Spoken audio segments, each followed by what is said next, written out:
کینگ کونگ. اون آقا چی کاره هستن؟ اونو میگید؟ اون راننده و محافظ مخصوص جناب آقای قارون هستن که در سفرهای بزرگ خدمتشون هستن. پس چرا ساکته حرف نمیزنه؟ حیوانی لاله. زبونشو خودم قیچی کردم که اسرار جناب آقای قارون حفظ بشه. تازگی من روتونه شناگر خوب. بله خانوم شناگر قابلیه. از رو پرهای بزرگ یه دفعه شیرجه بهتون روتونه. از اون آدمای نحس و بیکله هستن. سابقا هم تجارت قوره و چربی این آتا که من میخواهم برگردم پیکرم. میفرماین که فهمیدم. میپرسن عروسی کیه.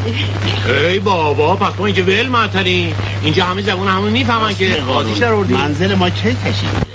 بله کی ما را صرف رو منزل ه زرپرست ه کی ه بی شما هم مربوط نیست ه. اکا مکا دو پتت رو آب بیندازه ه مزخرف نگو ه. غلط کردی ه. پدر در آوردی ه.